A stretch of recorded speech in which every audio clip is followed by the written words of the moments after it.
Добро вечер, почитувани, добродојдовте во Гласот на народот. Петочно издание, поточно пред еден од големите празници, Крстов ден, празник кој ние се препознаваме, идентификуваме како православни христијани. Да не е тој знак што навистина и го олицетворува нашето тело. Ние сме никој ништо, но колку влијаеме да бидеме православни христијани, колку живееме православно христијански, колку знаеме да си помогнеме, да си пружеме, да си подадеме рака, кога ни е тешко, кога ни е болно, па и кога се радуваме. Дај Боже повеќе да се радуваме, не да тагуваме.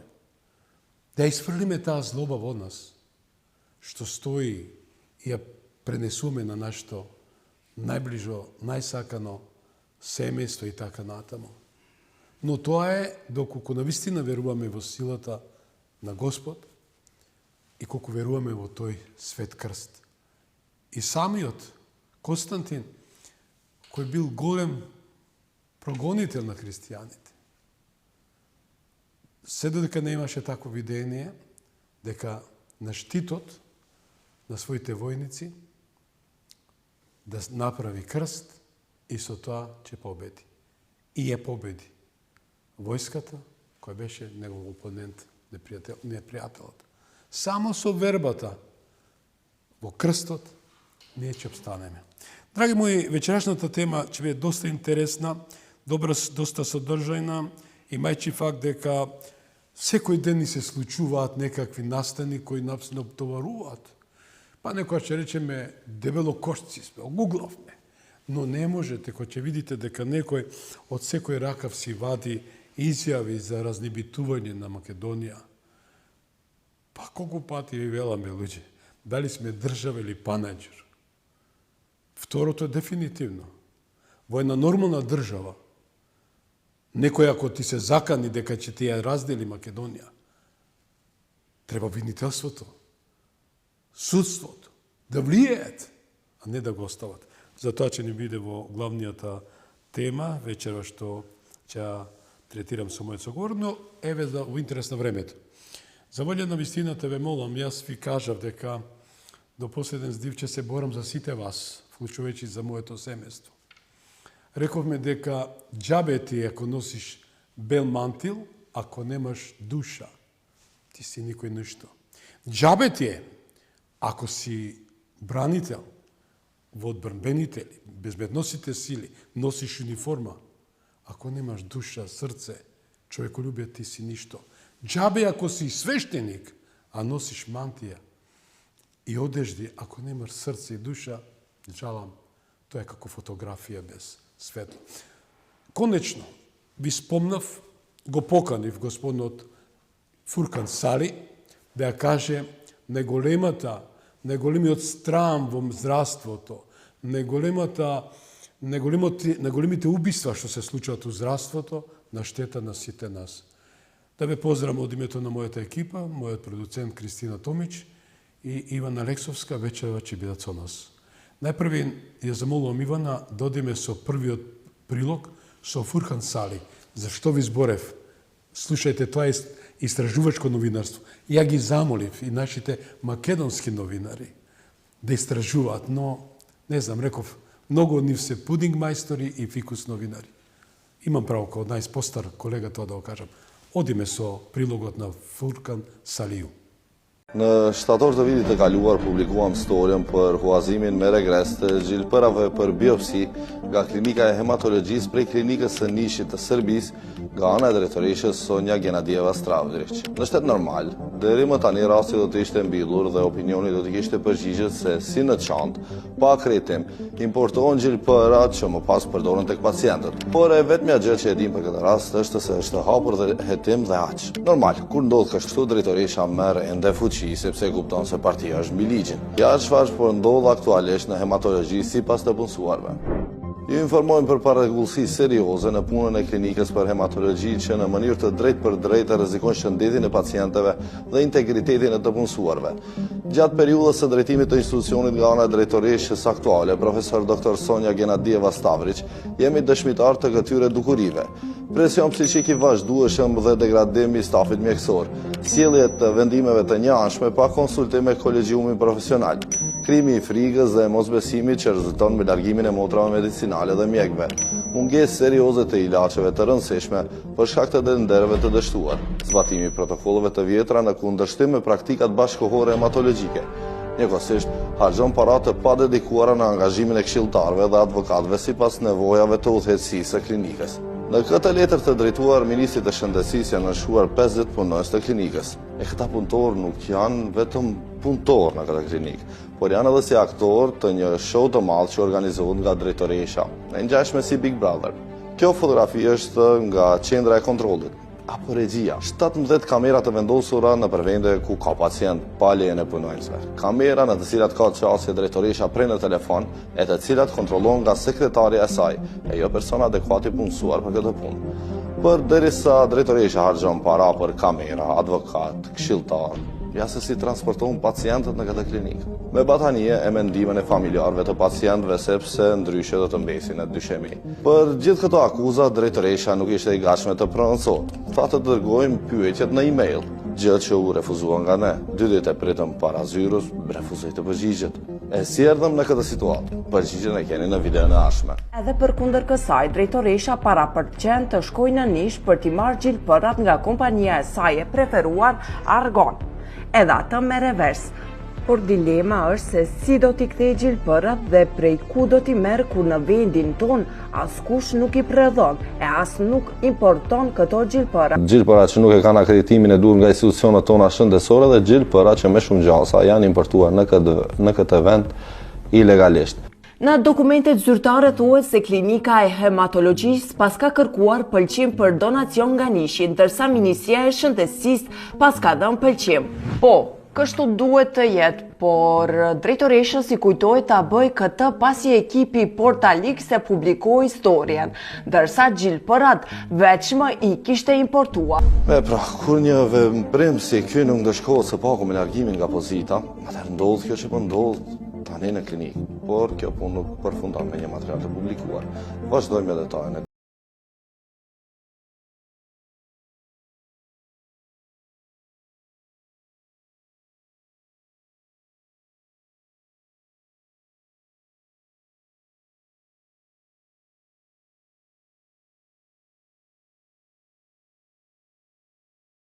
На демократијата.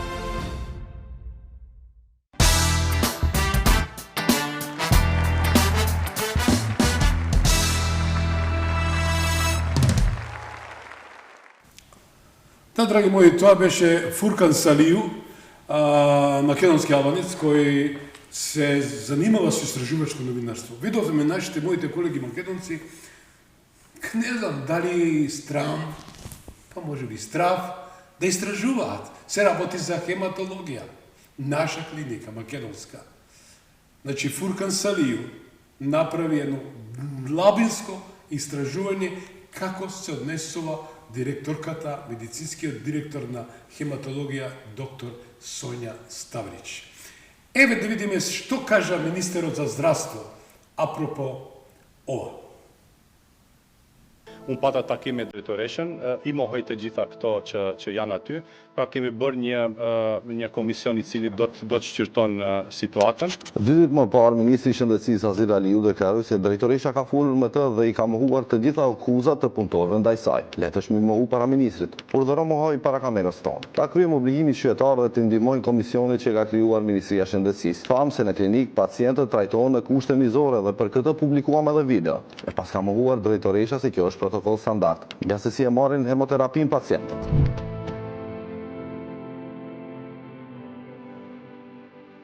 Ja si mbrohen nga temperaturat e larta pacientët,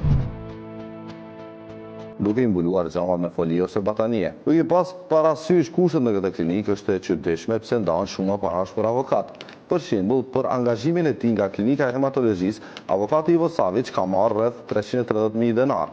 me 300.000 denar kanë mund të blihen 10 invertektima që t'u mbanin pacientët në temperatura normale në çdo stin. Ka dhe një avokat tjetër, Tomislav Stefkov. Ai ka marrë 212.000 denar. Me 212.000 denar klinika ka mund ta mobilizojë dhomën për hemoterapi që pacientët mos të marrin terapi të ulur në karrike të plastikës. Avokati Vlatko Ristovski është paguar rreth 318.000 denar. Me këto para ka mund të rregullohet dhoma për përgatitjen e terapisë. Se për çfarë shërbimesh juridike janë paguar këto avokat, ne nuk mund ta dimë për shkak se drejtorisha refuzon të prononciohet, por shpresojmë se Komisioni i Ministrisë do të marrë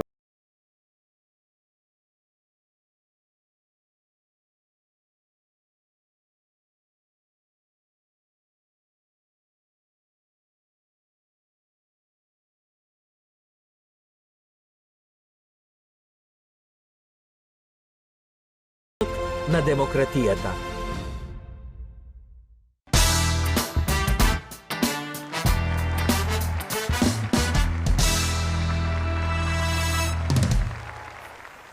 Драги мои, за волјата на вистината, верувам дека добивте една вистинска слика што е тоа што се случува во нашето здравство, особено во најскапата клиника во Македонија, а тоа е хематологија.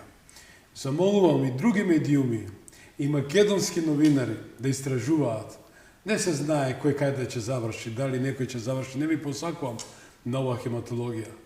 Бидејќи, верувајте, видовте како ги транспортираат луѓето во кебиња, и мојот син го носевме во раце, јас и професор доктор Сашко Јовев преку Скаре. Апропо тоа, говориме вечерва за исто така многу суштествено прашање, а тоа е дека некој сака Македонија вика на маса, дали ја поделија пред да ја спасиме. Се однесува на изјавата на Али Ахмети, кој го најави распадот, а СДСМ го покрива, а Европската Унија молчи. Гостот ми е Ефтим Клетников, писател, мислител и родолюб. Добро вечер и добро дојдов. Добро вечер, добро најдов. Јас се задоволствувам да секогаш ве словам професорот, има што да научам и многу научив од вас и во науката, и во новинарството, и во родолюбието во секој случај. Еве видовме што ни се случува во нашите секојдневие. Не се знае кој каде ќе заврши, дали таму ќе оди. Еве само една минута, колку можете, да кус коментар. Дали заслужува македонскиот граѓанин и по род и по државјанство да има ваква судбина? Цел живот да платиш социјална здравствена заштита, а да завршиш така трагично, без одговорност на поединци. Секако не. Мислам дека најстрашното,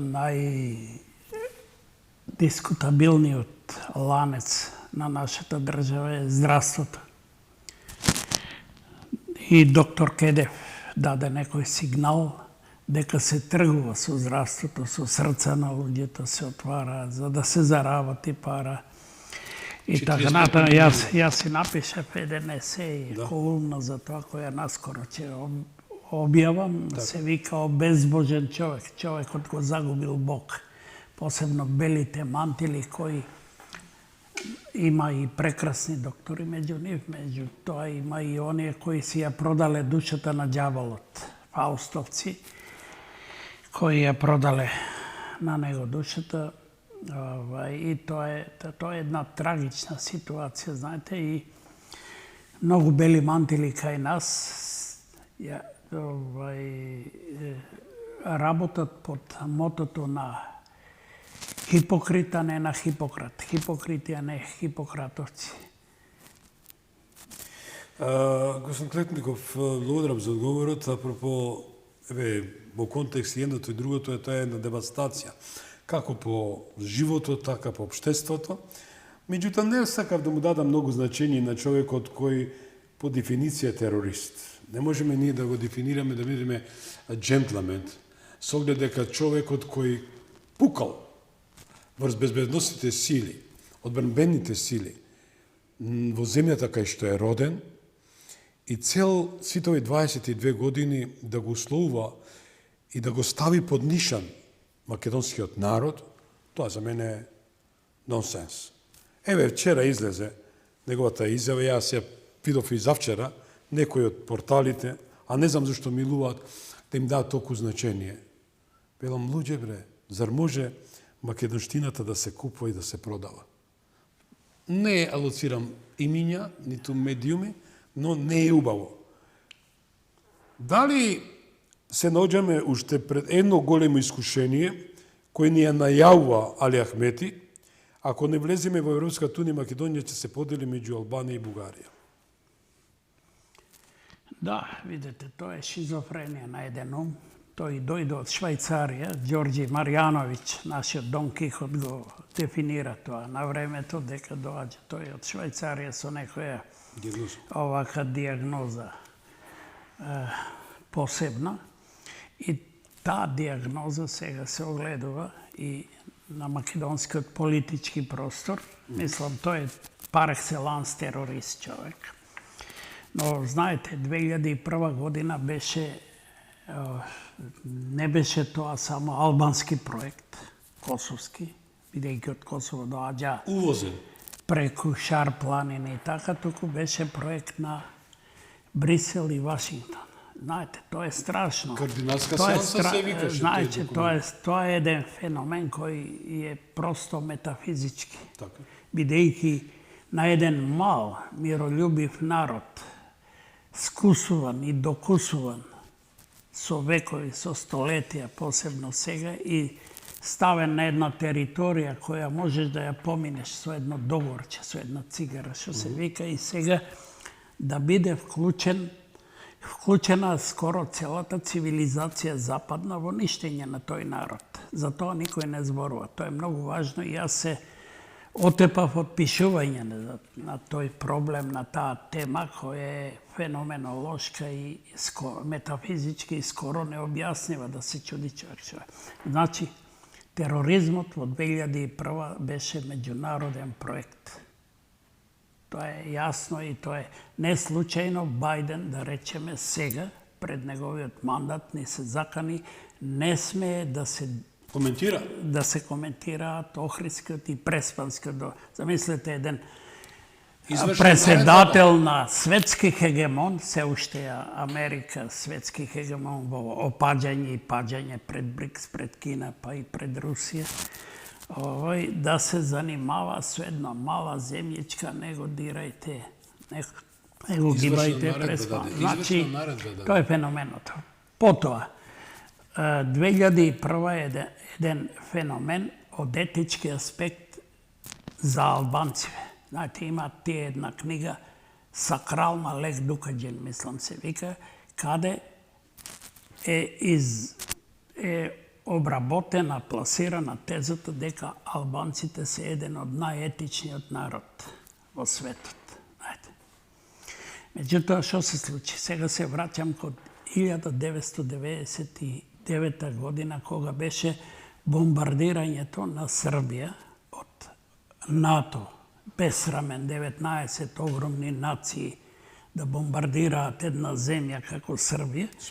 А Џефри Сакс, професорот од Колумбија, рече дека НАТО не ја бомбардираше Србија за да создаде Косово, Република Косово, туку да изгради една база на НАТО најголема во југоисточна Европа. Значи, тогаш дојдоа во Македонија околу 400-450 бегалци од Косово. Крв и месо, греот, знаеш. Луѓе на кои Македонија и македонците им го отворија срцето. А тоа е, значи, за една мала таква земјичка 450.000, тоа е потоп, знаете. Буквално потоп. И македонците го отворија своето срце кон нив. И што се случи потоа? Само 2 години потоа, 3 неполни, дојде тероризмот како благодарност албански го велам, пазете, бидејќи албанци веа, на Али и 40 разбойници, да малку да идеме во аналогија кон Шехерезада од 1001 ноќ. И еве, и дека е тоа проект на Западот, на Брисел и Вашингтон, ќе го илустрирам тоа. Зошто? Затоа што по завршувањето на овај планиран екзодус врз македонците, Терористите беа доведени од Западот во владата. На кревката македонска, што туку самостоена во наводници. Во светот нема таков случај. Нема нигде таков случај. Значи, од Брисел и Вашингтон беа доведени овде. Бабамов напише една сјајна книга, иследничка за тоа, каде што сите работи ги објасни, кој учествувал во тоа. Таму стои дека германците најмногу ги помагале терористите албански, а тоа е знак дека тие сепак не го заборавиле фашизмот. И во нивната ментална слика се одразува тоа. Така, значи ги доведоа во владата за да ги држат македонците под пресија, да ги стигматизираат и да ги доведат во една ситуација на апатија, на пониженост од едно малцинство и тоа сега се рефлектира врз нас. Ние сме исплашени од едно малцинство. Ние сме исплашени од Али Ахмети. А зошто? Вие рековте дека на таквите типови не треба ни да им се обраќа внимание. Па нашите новинари, да не речам глупави се, ако им обраќаат внимание, нека ми извинат, и јас сум новинар, но новинарот мора да има етика и достоинство. Јас гледам дека еден идиот како Љупчо Георгиевски, кој ја бугаризира Македонија, ја уништи ја, уште му дозволуват и политичка партија да има и го викаат уште на телевизија. Како што го викаат, да речеме, и Заев понекогаш или неговиот Пулен, посебно Димитров, кој сега испаѓа најголем патриот, а го учествуваше во геноцид над македонскиот народ. Значи, треба да имаш новинарска свест за да го направиш тоа. Сега се враќам на Али Ахмети на Али и 40-те разбойници сликовите. Значи, тие беа доведени намерно во владата. И тие до денес го тероризираат Македонија. Тие преминаа Али од фактички тероризам на политички тероризам, меѓутоа комбиниран исто и понатаму со фактички тероризам. Што беше Смилковско езеро? Диво населје во Куманово, знаеш? Комбинирано. Политички тероризам, фактички тероризам. И тоа трае се уште. Како ќе се прават македонците со тоа, не знам. Значи, таа групација на ДУИ, значи ги компромитираат честните албанци. Знаете, нема народ кој е терористички, кој е негативен народ. Пазете. Меѓутоа, тие ги скомпрометираа честните албанци, со кои ние сме живееле подолго време и убаво сме соработували и сега прават зид непремостив меѓу македонците и албанците. Да мислат честните албанци дека македонците се лоши и македонците да мислат дека албанците се лоши. Не само запирка. Значи, тоа е тип кој Али Ахмети, кој може требаше да биде некаде во Идризово. Видете, јас гледав на Хисторија една емисија за Хитлер. Еден млад адвокат, Хитлер уште не е во највисокиот подем, меѓутоа е во почетокот на подемот, еден млад адвокат го притерува до зид него и го доведува на судење. Зошто? Кој е мотивот на судењето на Хитлерот, тој млад, храбар адвокат, кој да беше кај нас во Македонија, че ги расчистеше сите работи и немаше да се случува тоа со едно срамно, корумпирано сродство, најсрамно во светот, можеби, морам тоа да го кажам. Мотивот за судење на Хитлер е дека тој е опасен по системот.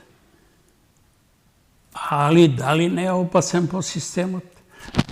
А еве сега да не речат дека сум јас албанофоб. Заев не е опасен по системот. Димитров не е опасен по системот.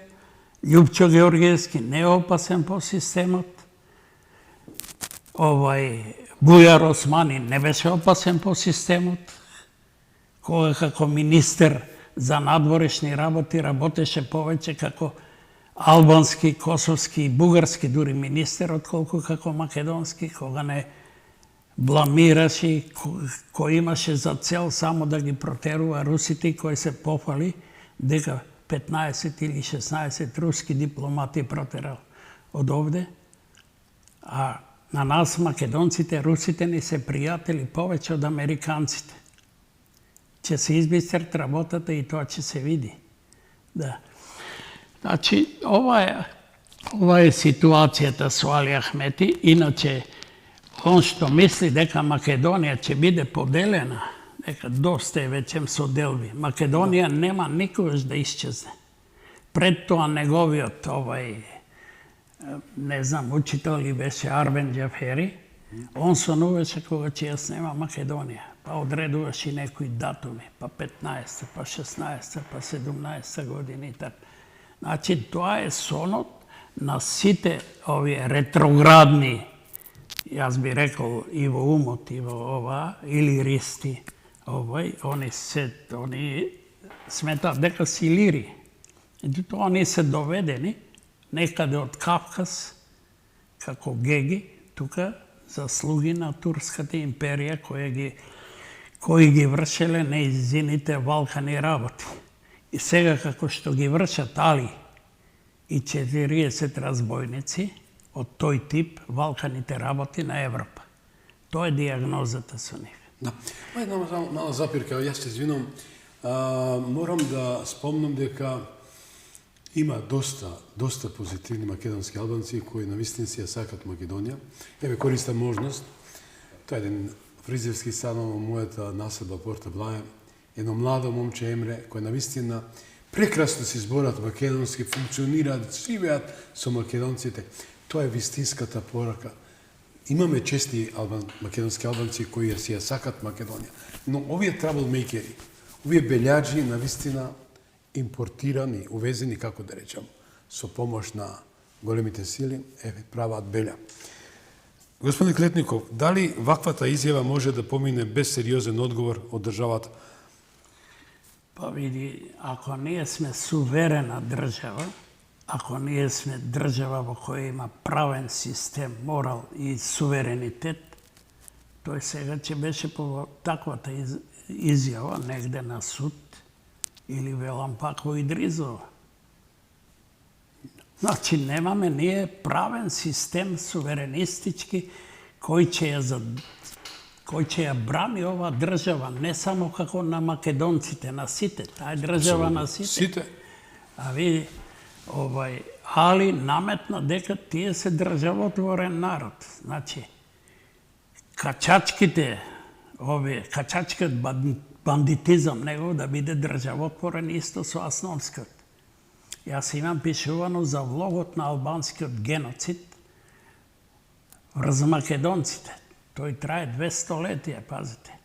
Па ние имаме во Западна Македонија цели сведоштва за тоа, по албанчени македонци, кои се албанчени по основа на јазикот или на верата. Го примиш јазикот, ти ја признаваат верата. Сепак биле као некои демократи.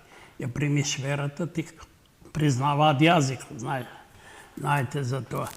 Така да тие правеле страшни злосторства. Па еден руски голем слависта, научник Селишчев, има една цела студија напишано за теророт на гегите, на албанците во сегашна Албанија. Таа се вика словенското население во Албанија, како горштаците, номадите албанци дојдени од Кавказ, го потиснувале словенското, македонското население од Албанија. Слезат од планините, терор, силување и овие се повлекуваат 50-100 километри после. Исто така, некои да спасат душа, семејство се албанизирале, знаете. Во Јужна Албанија има тоски. Во Северна се геги, тие многу се разликуваат. Јас сум бил во Албанија, тие се нешто сосема подруго. Тие се питоми, кротки, необично образовани. Сум бил јас на 2 фестивали поетски, не носат фереџиња, еманципирани и така натаму.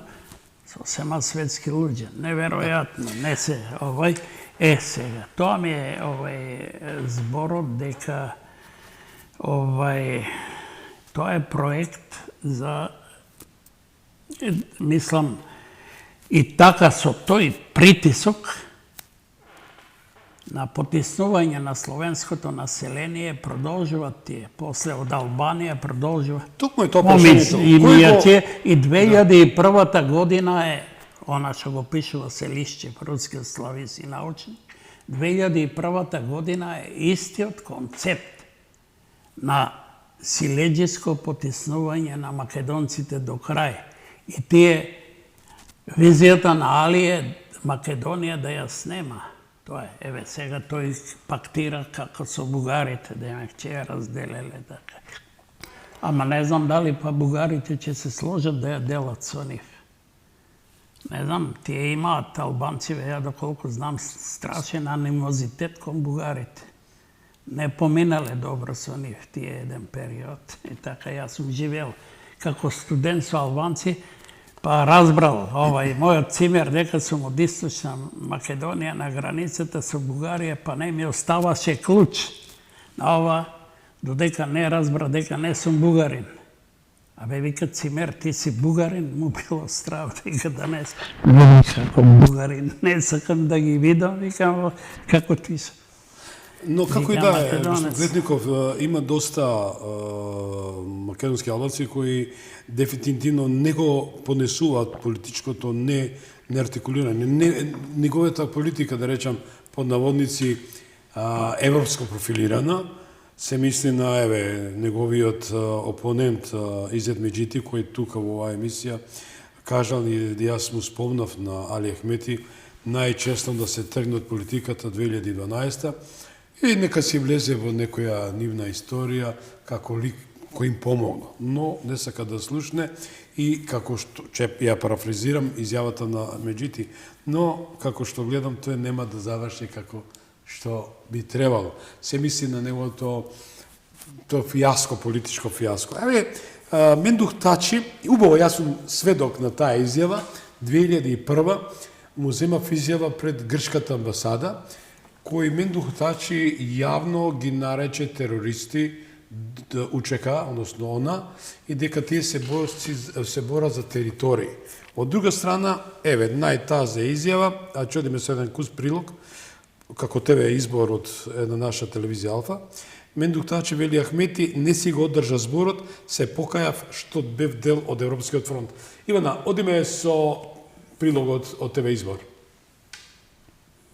Али Ахмети доби закана од неговиот главен преговарач Мендух Тачи. Упатените во политичките состојби го посочуваат токму лидерот на ДПА како човекот кој директно молел ке Мицкоски за Дуи да биде дел од владата на ВМРО ДПМН. Политикологот Джено Лисени вели дека Тачи го разобличи Ахмети и сите негови тези кои ги тера со месеци. Прво треба да кажеме дека Мендух Тачи довчера беше во коалиција со Европскиот фронт со Али Ахмети и беше главниот преговарач од Европскиот фронт за преговори за составување на влада со премиерот Мицкоски. Мендух Тачи, тоа што зборува е тотално разоткривање и демаскирање на целиот наратив на Дуи овие 15 месеци, бејќи се што зборува уствари не било точно. Од Дуи и од коалицијата прават многу галама, али не лепат ништо. Значи, буквално се како целотеј коалиција. Дуи наместо со локални проекти во преизборието решија да терат кампања, дека наводно преку емисари биле викани во влада. Според Есени, тој очајнички обид на Ахмети да добие барем нешто, бидејќи нивните политики последниве две децении се откриени од сите граѓани. Уште во албанскиве средини кандидатите на нивните програми ги имаат канализација, водовод, патна инфраструктура, значи 20 години Дуи раководеше со тие општини, затоа кога знае дека со тој наратив ќе изгуби и нема што да помине, бејќи во овие година и пол и владата со унгарскиот кредит додели пари и кај албанските општини што не се, значи граначалниците иако не се дел од владата. Инаку според информациите кои кружат во јавноста, Дуи биле подготвени да се откажат и од позицијата собраниски спикер само за да бидат дел од владата на ВМРО ДПМН. Тачи јавно кажа дека се кае што воопшто влегол во Европскиот фронт, кој сега го напушти и дека лидерот на ДУИ Али Ахмети, за разлика од премиерот Мицковски, бил тој што го прекршил дадениот збор, потенцираше дека го почитува Мицковски бидејќи го исполнил ветувањето да не го земе Ахмети во власта. Порача дека ако ДУИ продолжат да манипулираат јавно ќе обелодени, колку пати ДУИ молеле кај лидерот на ВМРО ДПМНЕ.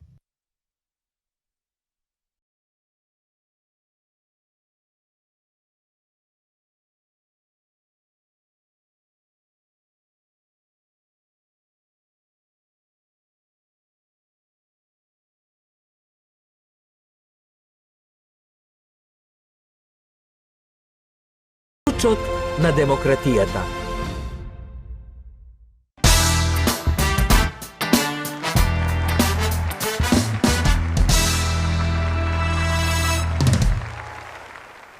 Професоре, го слушавме аналитичарот кој јасно вели 22 години владееше ДУИ Али Ахмети, немаат канализација од 21 век.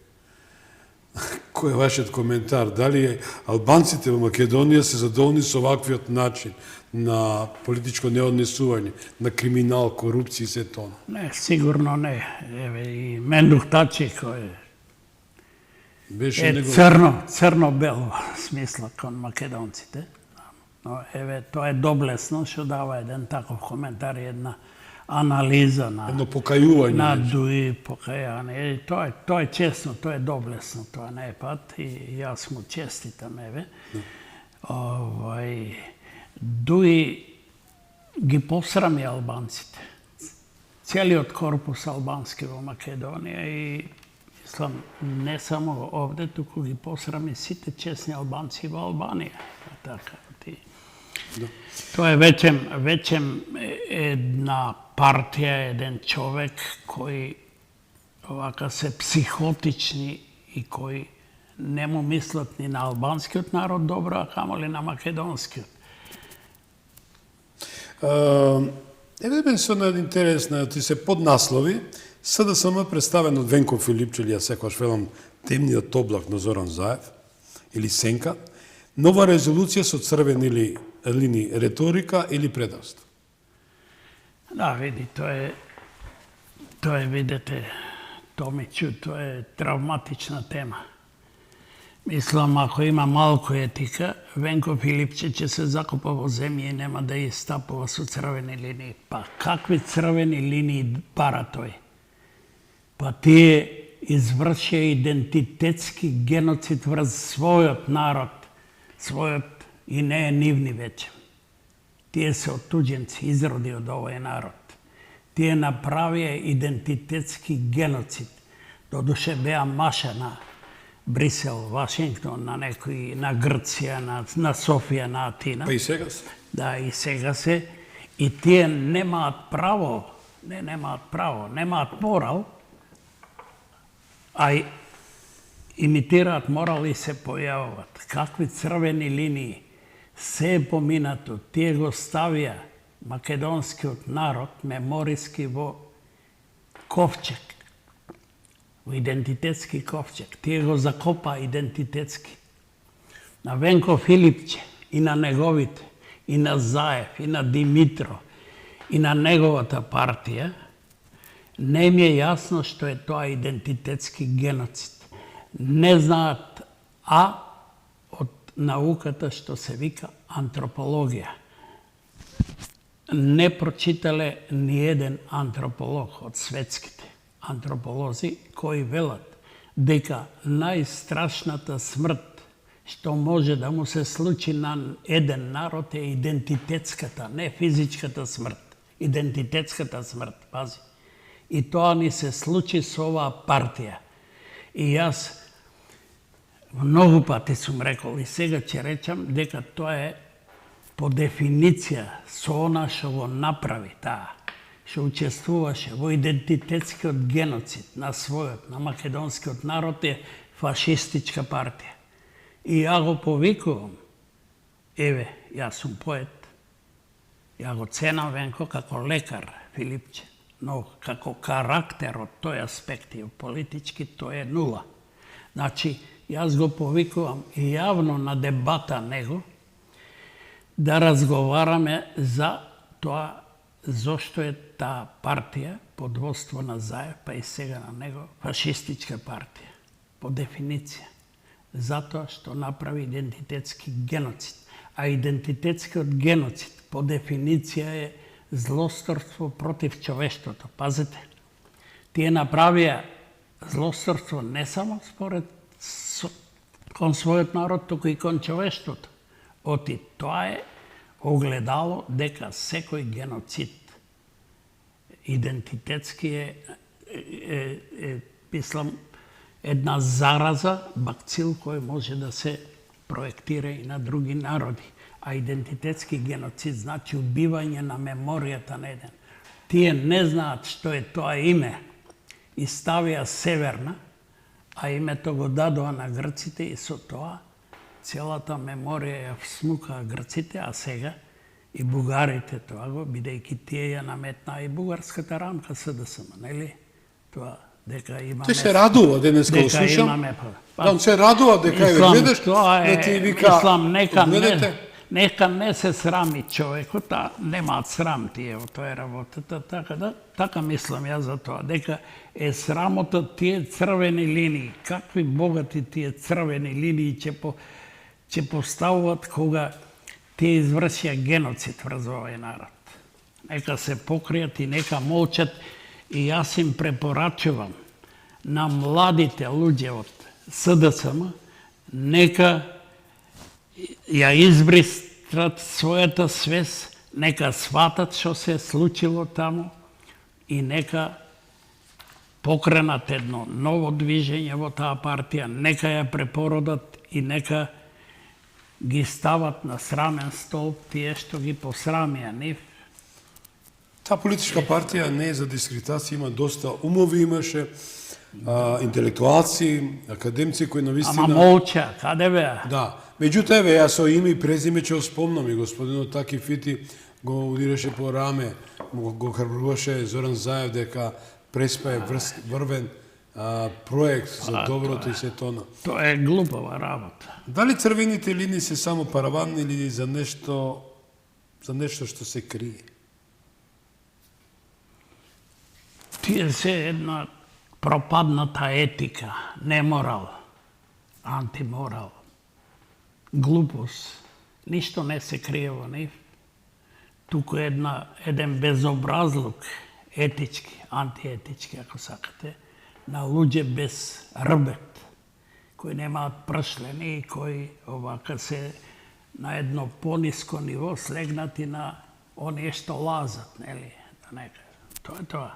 Нека извинат, но тоа е. Лимбо. Тие самите лазат, се свеле на тоа без рбет, бидејќи не можат исправени да одат и лазат. А ние ги препознаваме дека лазат, дека не се исправени. Народот ги препознава и тие не се срамат од тоа. Интересно што нашите македонци во Беломорска Македонија пеат песни македонски, Волерин, Костур, Дојковдека Молк. Дали треба да им дадеме ветер у грб на нашите македонци во Беломорска Македонија, кои видовте на сите средби, тоа се илјадници собрана македонци. Илјадници пеат, и тоа млади македонци. И млади и стари. И млади и стари. Сите што пеат за Македонија се млади. Благодарам за ова прашање, јас го очекував како студена вода и фала ви што сте го поставиле него. Мојата размисла е така и сум кажал дека сега Македонија и македонците се надвор од овие граници. За жал, ние испаднавме кукавици, не храбри и не успеавме ништо да одбраниме, ни од идентитет, ни од... Па не се многу покаже и опозиционата партија на СДСМ, кога се ништеше името. Тие еднаш не го изведоа членството на протест. Знаете? Ние малите партијчки македонски манифестова лаевме како кучиња таму, малко. Немаше, значи, нешто имаше темно, договорено, зад кулиси, од Брисел, од вамо, од тамо. Значи, добро. Но стварта е дека овие луѓе, јас ги гледав на овие фейсбуци, интернет, во Лерин, во Костур, во Пирин. Па јас плачам кога ги гледам. Плачам од радост и од тага, и двете. И тоа е знак дека Македонија не исчезнува. Не исчезнува, не случајно. Исус го прати лично Павле во Македонија. Пазете, во Библијата, во Дела апостолски го пишува тоа. Исус го праќа во Македонија. Прво Светиот Дух му вели не си за тука продолжи, неговата патека е управувана кон Македонија. И Македонија ја промовира во Европа новата епоха, христијанството, епохата на љубовта. И сега гледате што и врача оваа цивилизација за љубовта на Македонија. Ова цивилизација ја мрази љубовта. Ги мрази македонците. Тоа е факт. Никој не може да ми го потврди. Сега, јас ја гледав пред некој ден и напишав една колумна за тоа сега, есеј ќе го објавам потаму, на госпоѓа Дојчиновска, незиниот престој, кај калашите и хунзите. Да. Ги доведе Груевски тука, па му се смеја тие невоспитани, кои не знаат кај им е коранет, почит кон коранет. Што сакам да кажам? Луѓето во некои пакистански планини, висорамнини, знаат дека се македонци. И велат, ние сме македонци. Чисто. Ни бугари, ни срби, ни албанци. Кај калашите имаше еден младич во кадарот, кој одлично зборуваше англиски и кој рече, ние, тоа е една извонредна архаична култура од онаа што го покажа со тотеми, со божества, со една страшна оаза за антропологија и треба нашиве антрополози да одат таму и да го обсервираат тоа. Тој рече, немаме книги, немаме библиотеки, но нашата меморија доаѓа од пред 300-400 години пред Христа, значи од античките македонци на Александар. И таа се пренесува таткото на синот, синот како татко, пак на синот и вика така доаѓа. А ние што правиме со тоа? Ние се кај нас историчарите не ја чепнале античката историја. Тие се закопани негде најмногу до 19 век, нешто по некој чепна во средниот век, антиката као забранета сега им ја препушта. А еве, луѓе во пакистанските планини имаат чувство за македонскиот идентитет. Пазите, тоа е феномен. И јас пледирам сега од овде и до влада, и до наши антрополози да одат таму да го истражат тој народ. Тој е драгоцен народ. И да ја истражат неговата меморија и да ни дадат пример со тоа. И да воспостават и некои врски со нив. Знаете, тие се како оние семиња што ги пронашле во египетските пирамиди пред 3000 години. За тоа говори Шопенхауер, го чита во една своја книга филозофска. И после 3000 години ги посеуваш и тие никнуваат. Тие си го памтеле листот каков е, зрното како е, а ние не го памтиме тоа, ние го изгубивме тоа, каков лист имаме, каква боја, каков плод. Тоа е генетика на идентитетот, што ја загубивме ние и која, еве такви како Филипче, како Заев, како Димитров, и ставија нож во грлото. И овај народ од една длабочина што иде. Па видите, за Македонија сведочи Библијата. Од како постанал потопот, па после Ное, Македонија како име се протега низ целата Библија пишува на 1500 години, низ сите нејзини 77 книги, од почетокот Стариот Завет па до бреговите на Новиот Завет, кога доаѓа Павле во Македонија. И сега џабе грците што се радуваат што им го дадовме името од нашиве велепредавници кои треба да се кои треба да се во затвор, а не сега по телевизии да шетаат како Димитров и така и по Дубај да градат хотели. Па Иванов кажа негде дека за 150 милиони евра е продадено името. Имам посебно задоволство, јас го спомнам во повеќе емисии, меѓутоа и сега, почитуваниот Димитар Дангов, еминентен адвокат, кој кажа дека правото е врховно. Ако не се почитува правото, државата запаѓа во темнина, односно умира. Тоа значи дека велепредавството е најголемо кривично дело, еквивалентно на сите криминални дејанија во кривичниот закон. И дека треба подитно ваквото дело, велепредавство, издајство, како да кажам, да биде казнено со доживотен затвор.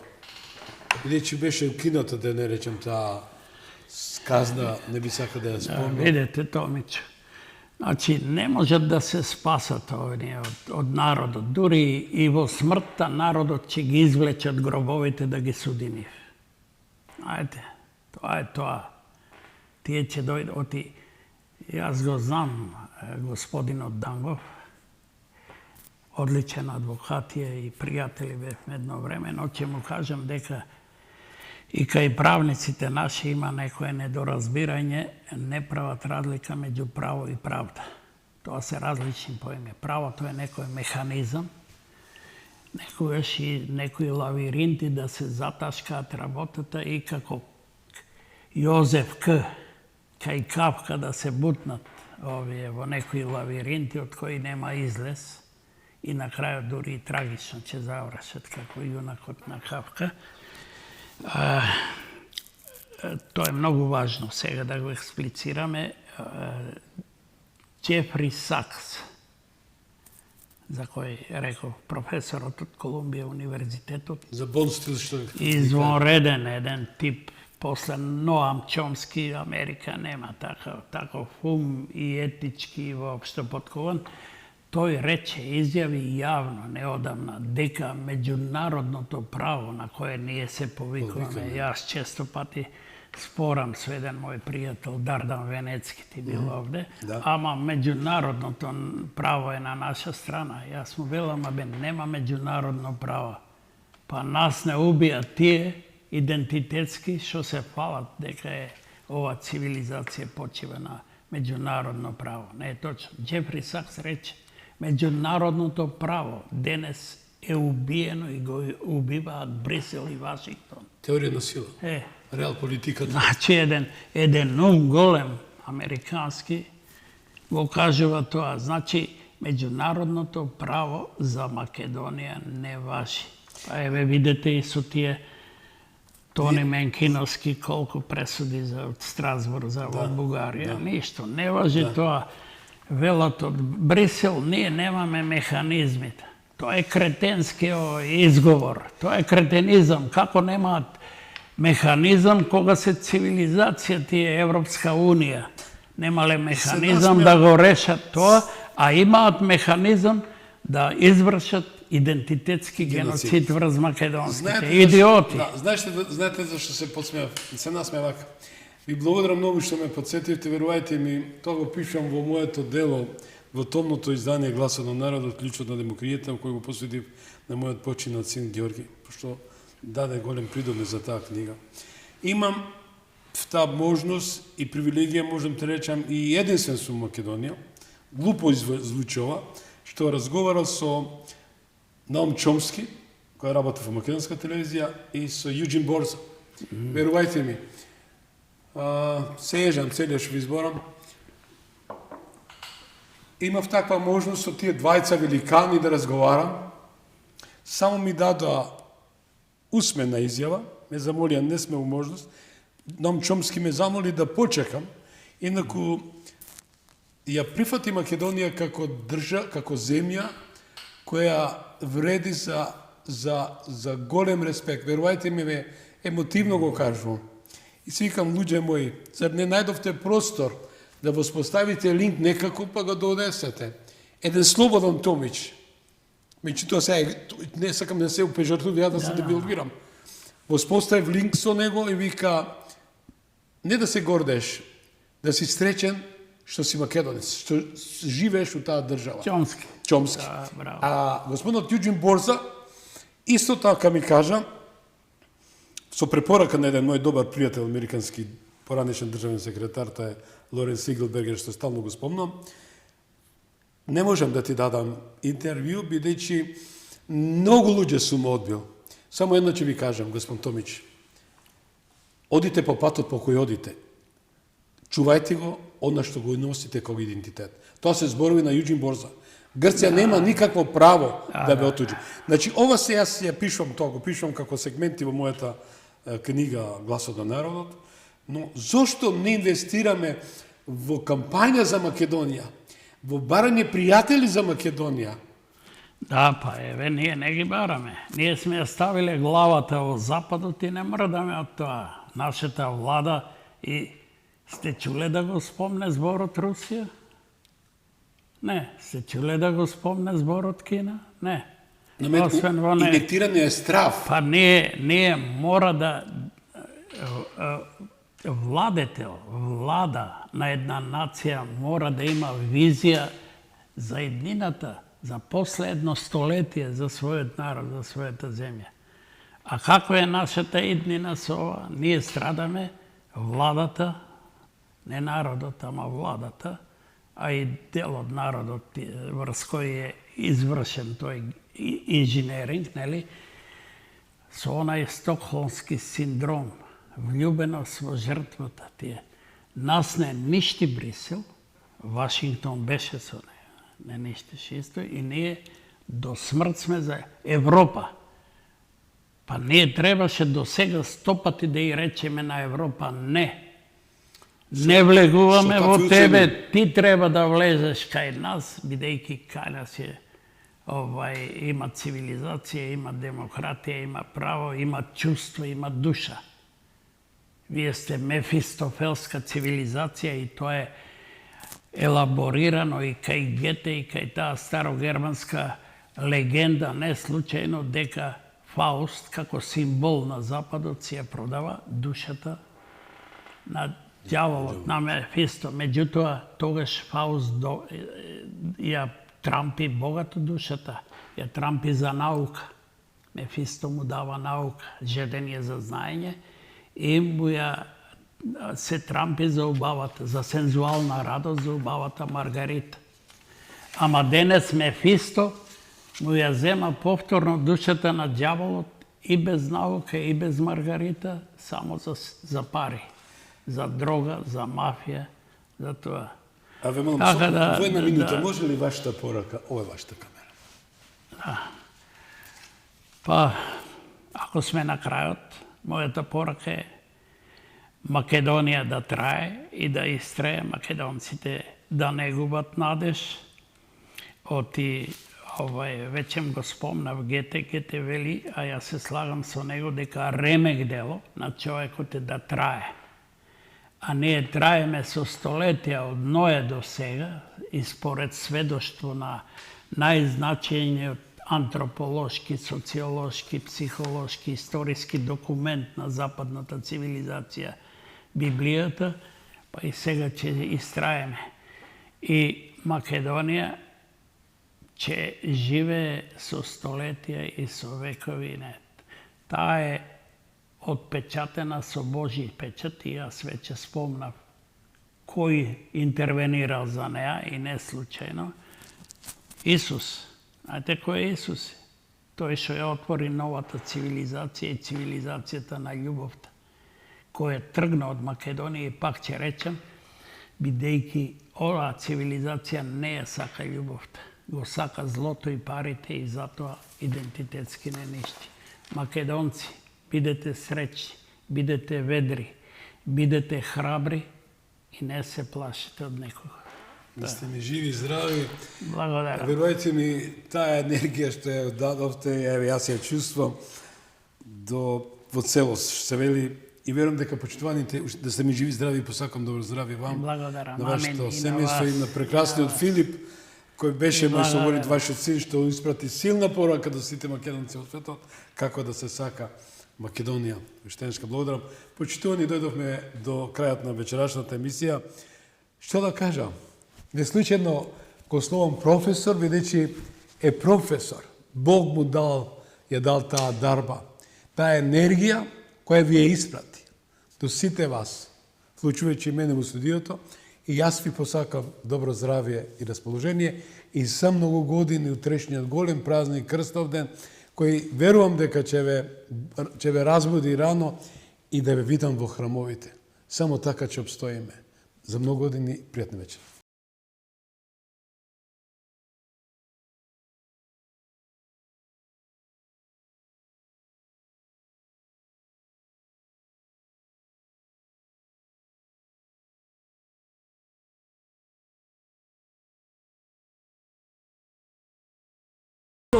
на демократијата.